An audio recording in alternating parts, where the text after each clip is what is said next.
Team, I'm going to take you on an incredible journey over the course of this next 42 minutes or so, and really getting you focused around, what is actually happening in these new environments and how we can go to play at our absolute best. And I love that as this whole idea. And I want to start with this great conversation from Jeff Bezos. And he's got a really good question. He says, what's not going to change in the course of the next 10 years?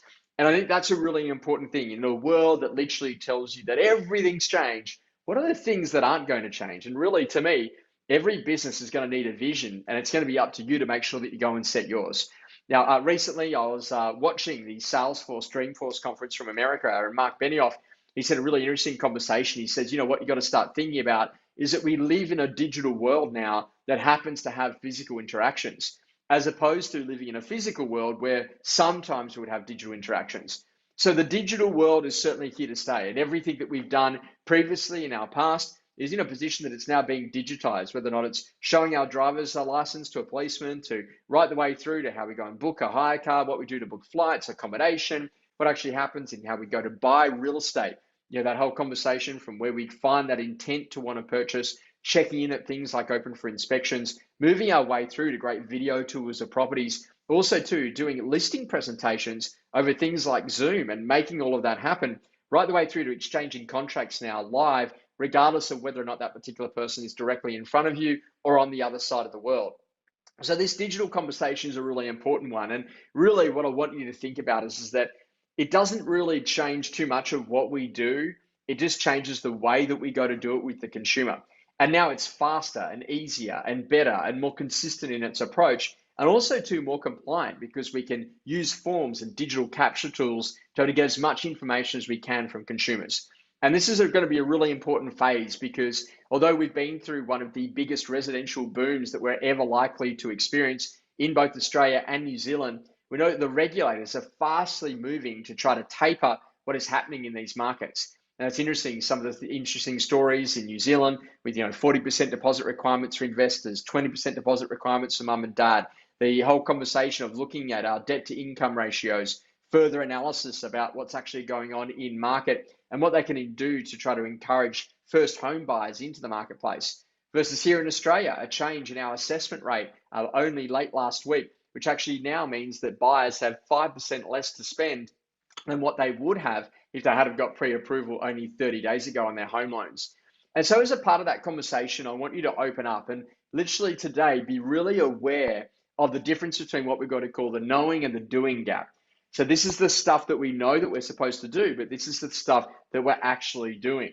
And if we can make sure that we can really do well, it makes a big difference in the way that we go to trade as great real estate agents. And I love this whole idea, because what we need to do, particularly in this era, is to focus on the things that really matter and to focus on the things that really motivate. Now, this is a great thing. You can do this in the way that you go to work with consumers, with buyers and sellers. You can also do it in exactly the same way for yourself to make sure that you've got plenty of energy. And this is the important part in life, is to make sure that you're really clear about those two key things. So the first key thing for me, what matters in life? Great health, great relationships, using technology to empower me to be able to do more. What matters is making sure that I've got a high quality of life and that I'm in a position that I've got some great experiences ahead. What are the things that motivate? Some of those experiences, being in a position that I can listen to some great music, hanging out with some great people, being in a position I get to read a book, and sometimes just being able to rest when no one else is around and really turn the switch off so that I can be absolutely at my best when I go to perform. So I want you to think a little bit about that. What matters for you and what motivates you? And off the back of that, when you think about the digital environment, what matters in the digital world and what motivates people to click on those particular buttons? And this is such an important conversation, because the things that matter are about making sure that we get the email address. One of the big conversations is a lot of people go, what, social media is so amazing. Can I do more of that? The problem with it is that it is 100% a vanity metrics. And to give you a bit of an idea, we pulled completely away from digital advertising in social environments and literally just focus 100% on email in our business. And there has been no change. In fact, the business has continued to grow, and we've saved over 100 grand in expenses that we were previously spending on a digital agency to run our social media piece and all of the advertising that was happening on Google and all of the above. What matters inside of real estate, if you're a great real estate agent, you get hundreds, if not thousands of email inquiries. Capturing that data and doing something with it is critically important. We get lots of people that are coming to us And so off the back of that, why wouldn't you work with the people that are already telling you that they've got problems, they've got challenges? When we get that email address, we can then track digitally what consumers are actually doing in the real world. And this is such an important part around what it is that we go to do. At the end of the day, they say that your Google search requests tell you exactly what you think about. And this is such an interesting conversation. If you want to really know what your partner's thinking, get a list of all the things that they've searched on Google over the last 24 hours. And this is such an important part because what a lot of these search engines do is that they're serving information that is highly relevant to you and anticipating what your next move is. And interesting enough, if you go and have a quick look in the true crime type of dramas, what you'll find out is a lot of the police want to try to find the Google search results of the perpetrator just before they did the crime, because it's most likely that they were trying to search for solutions before that crime actually happened. Now, I find this fascinating because it goes to show you about human intent, that we go to search for things before they even turn up. And this is what we're trying to do, is to understand that in this new digital world, once we've got that email address, we can then track what that consumer is actually doing. What are they opening? What are they clicking on? What are they engaging in? Which really makes a big difference in the way that we go to work with people. Now, how you interact with emails tells us what your digital intent is. Do you open that particular email? Do you forward that particular email? Do you open that email multiple times? Did it sit in the inbox for a period of time? And what links were you actually clicking? And this is such an interesting conversation because even someone who unsubscribes from an email, to me, is an awesome phone call to make. Hey, Harry, it's Josh Phegan. I just thought I'd give you a quick call. I noticed that you unsubscribed from our email. Normally, when people do that, it's because they've actually just purchased a property. Quick question, have you been successful in purchasing, or do you still have an appetite to buy? You did buy, congratulations. Did you buy to move in or to lease it out? And there's a property management or a sales lead that's generated in that one question. You did buy to move in, congratulations. Had you bought locally before? You had. And what are your plans with your existing now that you've bought the next? And there's our market appraisal or listing opportunity lead to be able to go and see that particular client. So what we've got to understand is the deep intuition of how we can predict what consumers are going to do. So traditionally, we would always say in the real world, which is what I call it, when a consumer would walk through a private appointment or an open for inspection with a tape measure, if they were measuring that wall, they were definitely intent on buying that particular property. But now in the digital world, we've got to have a quick look at, did that particular person request to download a copy of the contract? Are they in a position that they've now gone and bought a copy of a digital version of the pest and building report? Are they in a position that they've registered to bid online or potentially even made an offer online? And this digital ecosystem that we now go to work with is going to be incredibly important in the way that we go to work with this next marketplace. Now, ultimately, what we open, what we click on, and what we revisit tells us about our intention. And it's an interesting conversation because what we're trying to do is to understand how consumers actually really work. Now, I go to have a look at the things that we would do in the traditional real world and then see how many of those things have all of a sudden flipped to being in what we go to call the digital world. Now, a great example on this, we had an agent that was telling me this great story. He said, Josh, at an open for inspection, I have buyers come through, and a buyer might even hand back a particular brochure and say, look, to be honest, this particular property doesn't hold any interest for me. But then late on Monday night, I see them on our website in a position that they're actually buying a copy of the pest and building report and reading through that report, which tells me that they've got digital intent to purchase. What a poor agent would do is that literally come Tuesday morning, they just wrap and roll the deal with the buyer that already called them, but yet the digital agent now that's empowered goes to see that this particular buyer has already clicked on a series of emails, has downloaded and requested a copy of that contract, has gone to purchase a copy of the pest and building report, better known as like a leaky home report in New Zealand, and off the back of that are actually in a position that they now know there's additional buyers on that property, even though in the real world they told them that they weren't even remotely interested. So this is an interesting conversation because what we're now starting to understand is that consumers do early stage research and that then turns into real world intent. So how many of us, for example, have been in a position that we've gone to go and have a look at that new iPhone, we put our email in, that email address has then received an email from Apple about that new iPhone. A couple of days later, another email comes through about that phone. Before you know it, you're clicking on it, you're buying on it, the email comes in, you've now purchased that particular iPhone, and everything changes in how you go to build the relationship. Now, I'm a big believer that what happens in the new world is that consumers do their research online first before they come to meet with us in person.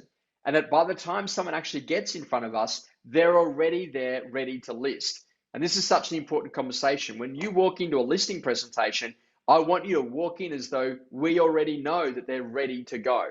And the reason why this is such an important conversation is that if we can understand that people do their research first, it shortens the period of time that we need to spend with someone.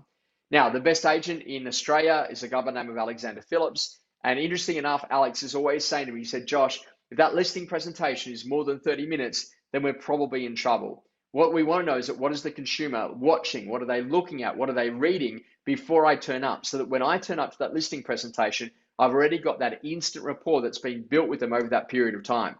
Now, this is such an interesting conversation. You watch the video on the Apple website, you get the email from Apple, that triggers you to make the purchase, you go and buy that particular item. Also, too, on a lot of the car websites, you watch the 1, 2, 3, 4, 5 videos about that particular car. You listen to the sound of the engine or the mufflers as an example, and then you make the decision to then go into that dealership and to go and purchase that particular car. You might request a copy of the pricing. You might request some brochures or further documentation where they're grabbing that email address and they're furiously trying to get that because it's closely tied to everything that actually happens inside of the digital marketing environment. And this is important because what you want to think about what digital marketing is doing is it's really moving to that period of personalization. And Coca-Cola, in my opinion, massively nailed it with personalization when they brought out those Coca-Colas of have a Coke with Josh, as an example. And you would see people in the stores like literally sorting through the different Coca-Cola bottles or cans to actually get the one that had their name on it or that had a friend's name on it, to literally as a part of that personalization process.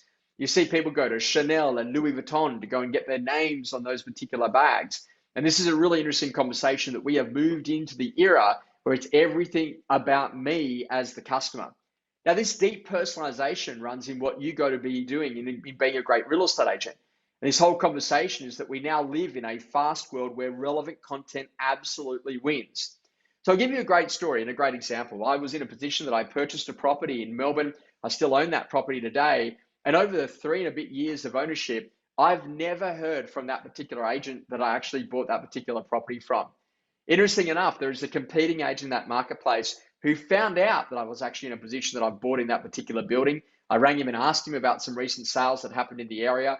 He got my email address. When he saw the property had been sold, he picked up the phone and he said, "You bought it, didn't you?" I said, "Yes, I did."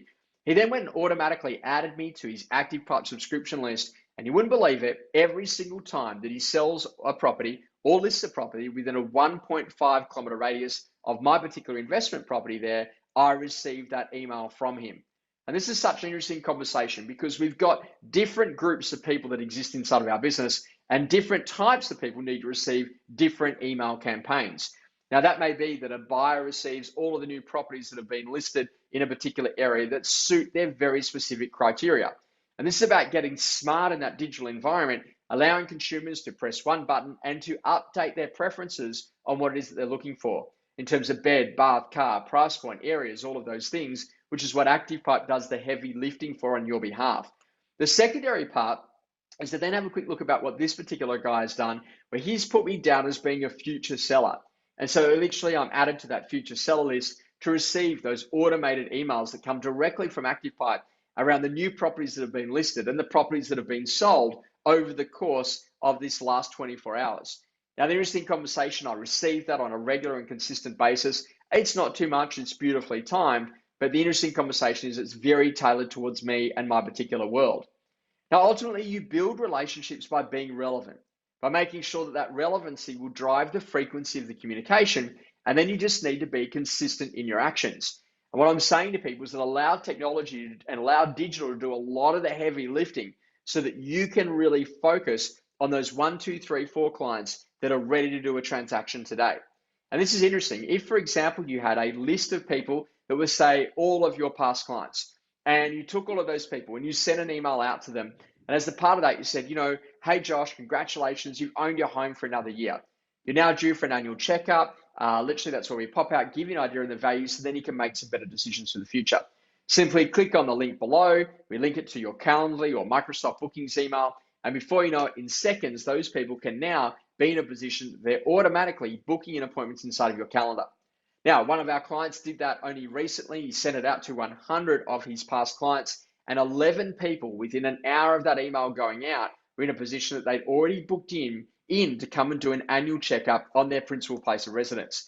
And I think this is a great example of where technology is now meeting the real world to significantly take the pressure off, but most importantly, allow agents to perform at their best, which is over the phone or directly in front of consumers. Now, at the end of the day, you can actually, and I'm not sure if you're aware, but you can set up notifications within a 1.5 kilometer radius that every single time your agency lists or sells a property, it lets a very specific audience of people know. Now, that might be really useful for all of your landlords who live in a particular area, for them to be receiving alerts about properties that they may wish to purchase at an investment level in what we might go to call your landlords first. It may well be that you want to have a list of emails that go out to people that are in a position that they are potential sellers in your world, or people that you know that you've already done market appraisals on that should actually receive that particular email about what's actually happening in market. And this is really important because this segregation of lists makes a huge difference in how you go to perform in this digital and physical world. Let's have a quick look at it, because the reality of it is that there are 3 specific lists that will make you an incredible real estate agent. And the first list, without a doubt, are the people that are on your seller hit list. These are those people that you know. You've either been able to go and pitch on their particular property, you're about to go and pitch on their particular property, or you've actually sent an agreement and you're waiting for it to be signed. Now, what can you be doing with these people? Can you be letting them know about listings and sales as they happen? Can you be sending them a sample email of what it's like to be a great buyer inside of your ActivePipe ecosystem? Then in addition to that, what do we do specifically with all of your market appraisals? You've done hundreds, if not thousands of market appraisals. Here in Sydney, we know that property prices, for example, have gone up around 25% since January at the start of this year. I think we're around about 16% or so in what we're actually seeing in Melbourne. And I know that in places like Auckland and New Zealand, you've seen 20 to 30% property price growth across the country over the course of the last 12 months. Now, do you genuinely think that if you went out and you did an appraisal with a client in January and you told them that their property was worth $1 million, that all of a sudden, come now in September or October, that if you had an agent come out and tell you that the property was worth $1.25 million, that owner would say, hang on a second, I'm not going to sell with you. I'm going to ring the agent who came out and did the appraisal back in January to see what they think. The reality of it is that the owner's probably going to list with the agent whoever is on the spot right there and then as it happens. And so off the back of that, what you've got to be thinking about is that, hang on a second, what are you doing to go and build relationship? So what would happen if you added that particular market appraisal to your buyer-seller list that literally is happening inside of ActivePipe, and then they receive those automatic alerts about properties that are being listed and that are being sold within a 1.5 kilometer radius of their own home.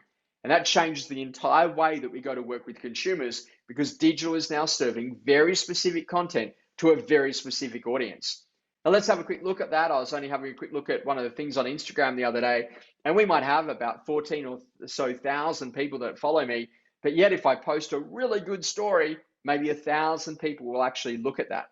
And to me, that actually says that that's probably running at about an 8% or so conversion rate.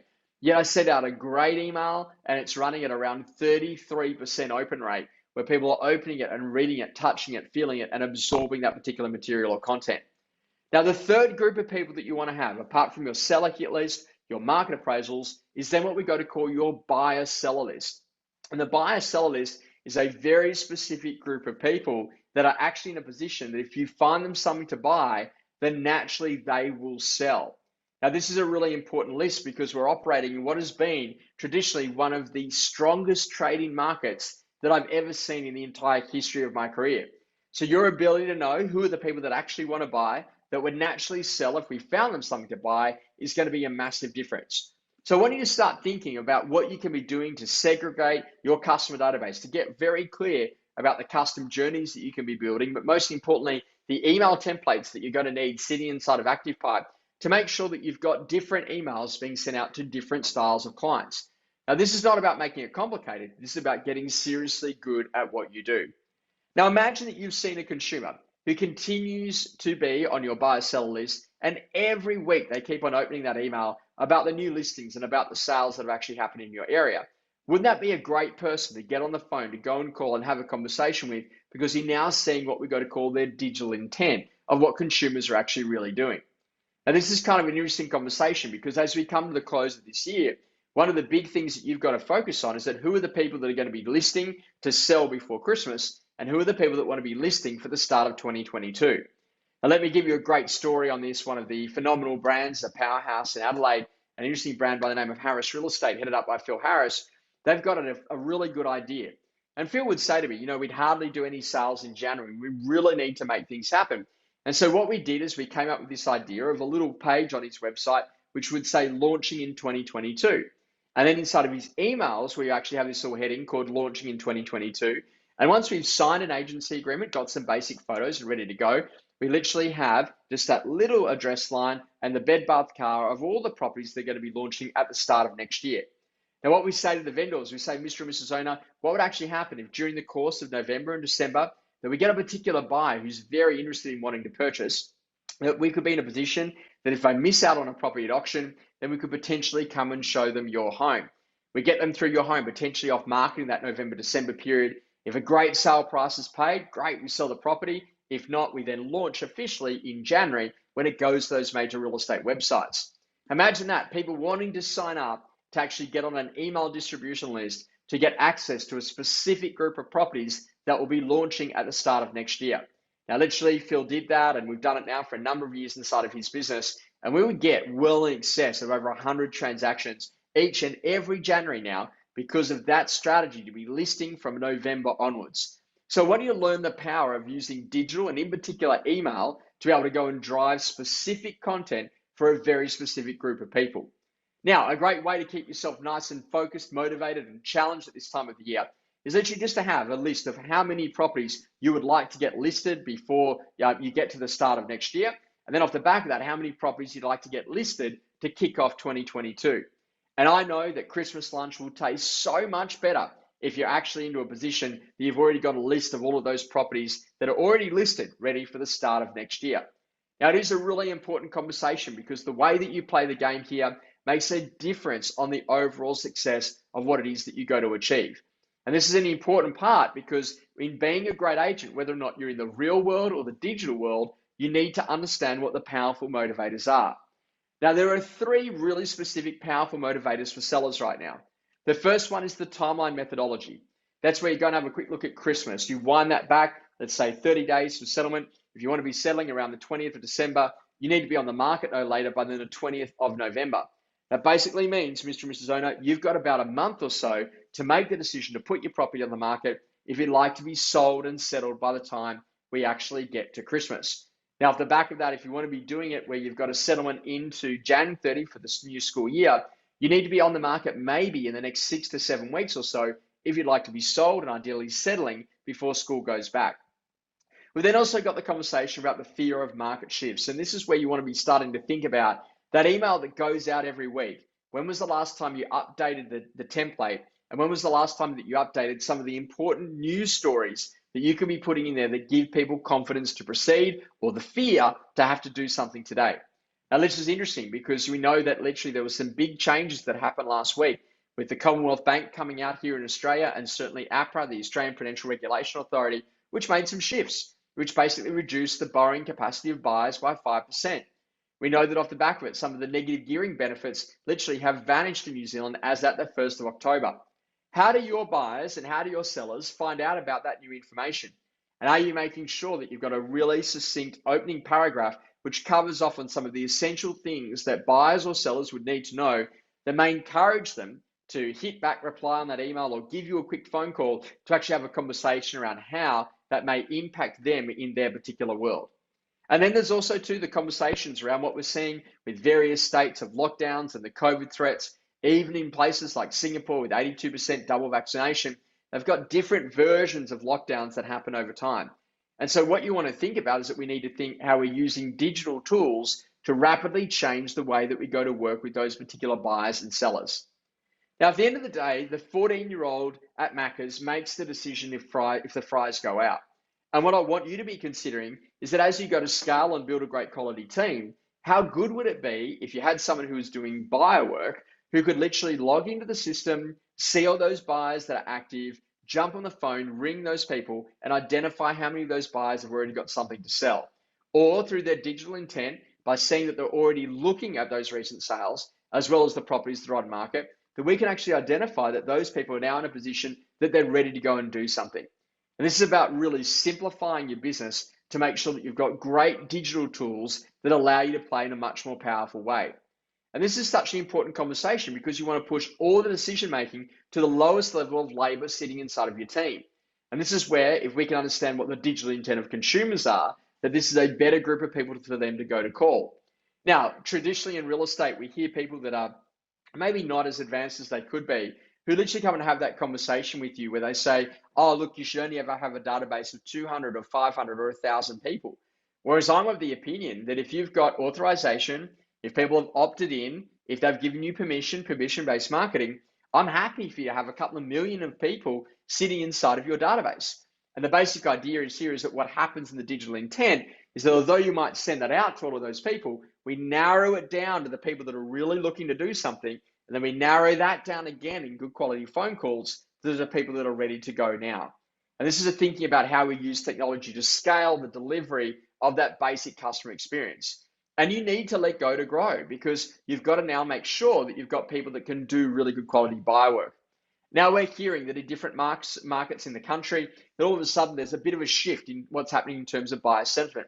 Certainly here in Sydney, where I'm based, we've had 15 weeks of private appointments. And on Saturday, that switched to open for inspections for the first time.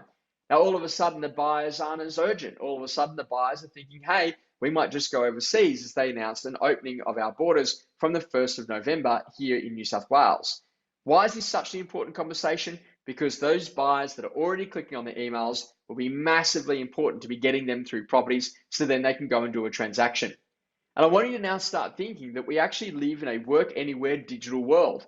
And so off the back of that, if you're not great at the digital experience that you're providing to your market appraisals, to your past clients, and to your buyers, then how do you actually hope to go and deliver a new point of success?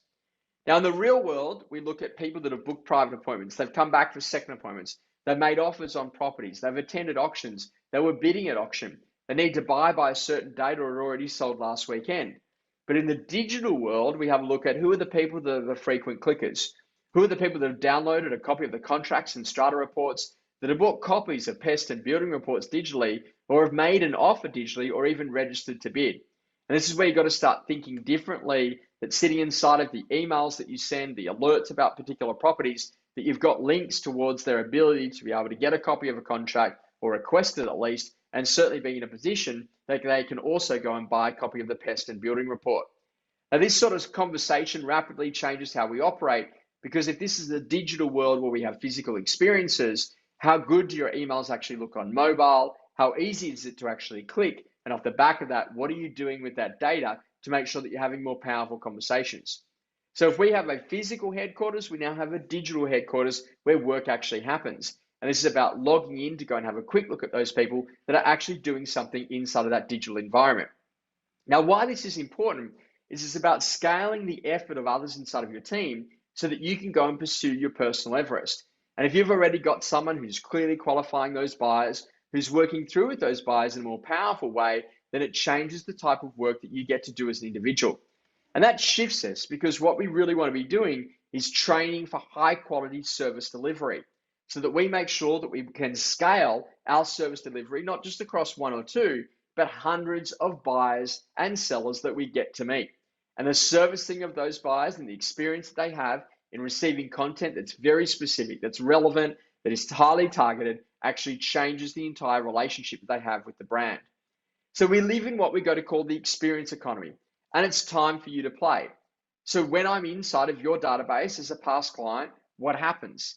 When I'm in your database as a past market appraisal, what happens? When I'm in your database as a buyer, and particularly a buyer-seller, what actually happens? And this is where people are ultimately changing the way that they think, feel, and act, specifically in the digital environment, because it changes what they do in the real world. Now, we need to train these consumer moments so your team can deliver the experience in those moments that really matter. And this is interesting because, a buyer's in a position that they've just they're about to make an offer on a property. They feel anxious. They make the offer on the property and they feel relieved. All of a sudden, the agent rings them to advise that there's now two buyers on that particular property and have now entered a multi-offer situation. All of a sudden, they're anxious and angry. They go and put forward their offer. They're still anxious. All of a sudden, you ring them and you tell them they've been successful and they feel happy. then they have to pay the deposit check. They feel anxious. Then they're in a position that they pay the deposit check, they feel happy. And so the basic idea here is that you map all of the consumer processes.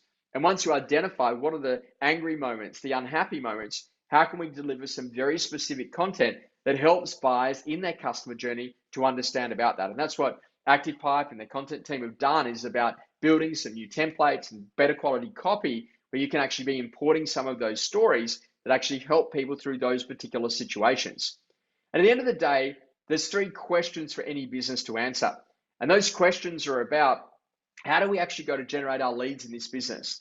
And the interesting conversation is that you very rarely hear people say email or digital. Instead, they say database. But what I want you to think about is the thing that nurtures the database, the thing that works the database outside of you doing the calls, it was what you're actually doing in terms of your digital marketing in the emails that you send. And then the secret is about how you go to win that business. And the toughest piece of business to ever win is the one where you are competing against multiple agencies. So what would actually happen if you've already got a deeper relationship with the consumer in the way that you've been serving in that email environment? And then, doing the call when you see a trigger event like an unsubscribe or somebody's been clicking on a particular property a number of times. And then how do we go to serve that customer and provide fulfilling experiences?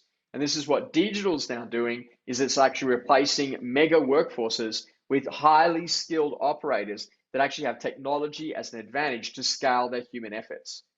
So where does the customer hang out? They hang out on the major real estate websites. They hang out at your private appointments. They hang out at your open for inspections. Off the back of that, they hang out sending you email inquiries. Once you take that email address, because you can't send an inquiry without giving us one, then that then allows us to build out custom journeys in the way that we go to serve that customer. This is what I want you to start to think about, is that you meet someone, they go into your database, then what actually happens? What actually happens for those past clients? Do they get that automated annual checkup? What actually happens for those market appraisals? Do they receive those automated alerts about properties that have been listed and sold within a 1.5 kilometer radius of their own? And what are we doing to make sure that we build high quality relationships with all of those people that are our buyers, sellers? And this is the reality, that change happens when we have a high level of dissatisfaction. Change happens when we have that vision, and change happens when we're prepared to make those first steps. If something breaks in your house, if you don't know how to fix it, what do? You go into Google and you search. But literally, Google already knows that literally what you're doing in the digital intent world, because you've already signed in to that Google Chrome browser with your email address. It literally is the cookie that tracks everything that you actually do inside of that digital environment. We live in a world where you need to have great situational awareness. And this is remembering that every single time that we go to work with customers, that there are 11 specific customer types. How do we make sure that we tailor the information that we're sending and that we're receiving so that it's specific to that particular customer type? From someone who's got a growing family where they're having babies, or maybe, for example, they're moving because the kids now need to be in a different school zone.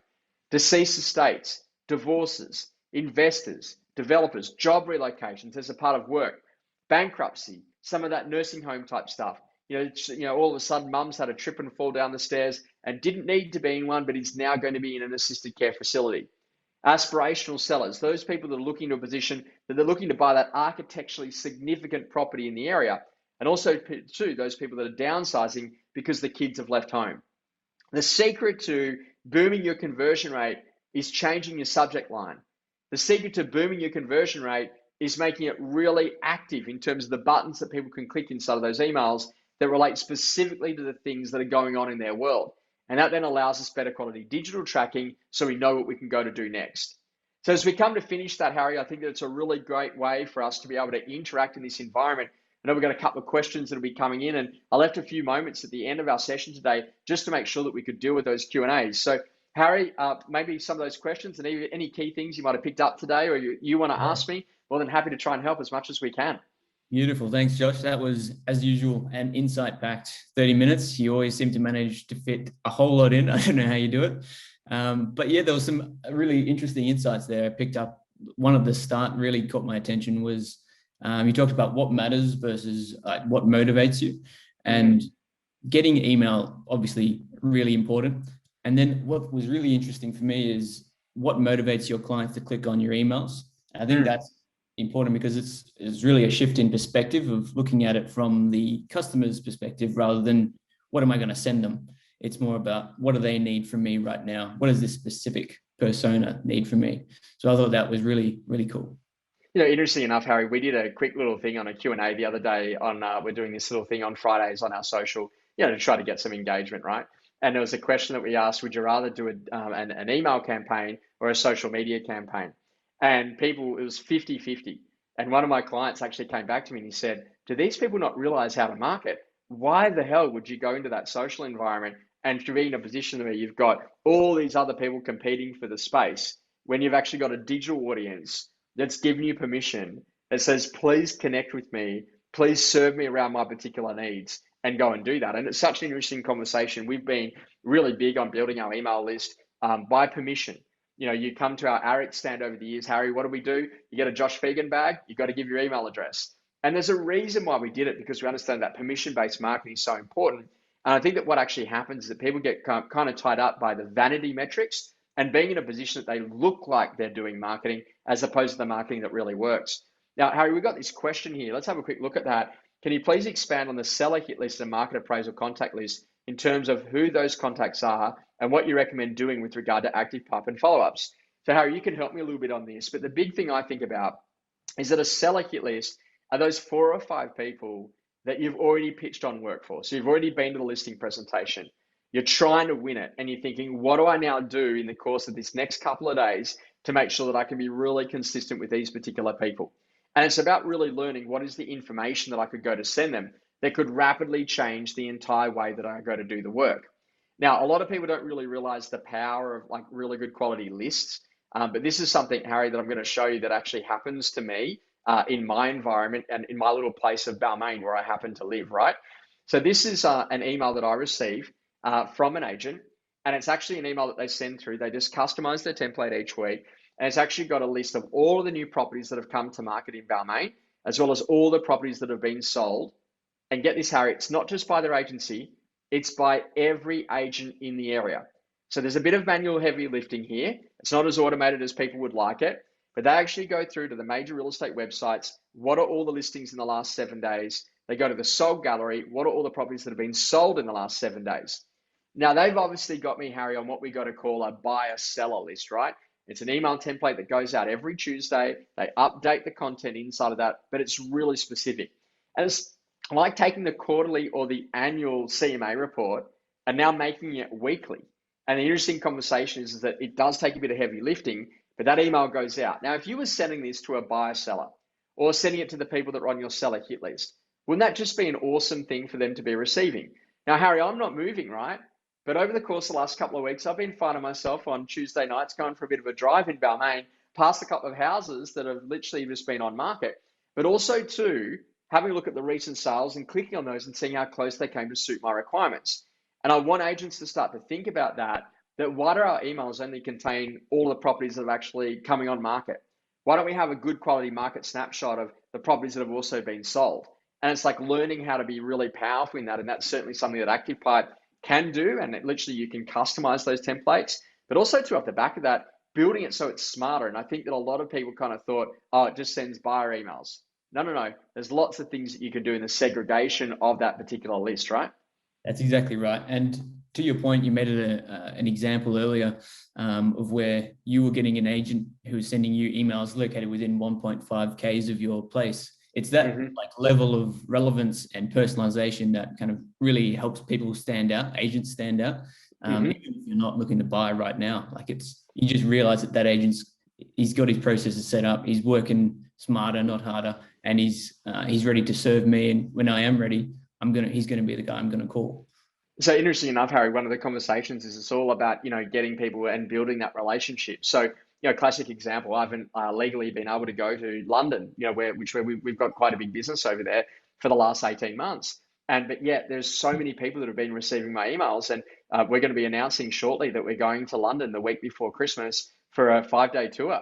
And I can just know that all of the people that have already built a relationship with me over the course of the last few years that keep on getting these emails, they go, he's coming to London, book the ticket, let's go. And that's what I want you to start thinking about. Is it's like, you go out to a market appraisal and Harry says, oh, mate, I'm not selling. Then what do? Do I just write you a letter and say, oh, mate, this is your house price? Or I say, well, look, Harry, what I love to do, we've got a choice. We've got a little weekly email, which is just a summary snapshot of what's actually happening in core market. Would you like to know about those listings and sales as that happens by any agency in the area? Or Harry, you know what, we send a monthly version or a quarterly. Would you like to receive that? And that's just about saying, okay, great. Build out your templates, which is super easy. Change your subject line, which is super easy. Get that body copy at the top of the email so that you've actually got something that's highly potent about what's actually happening in market, and learn to be able to go and play at your best. Exactly. And we've got one more question here.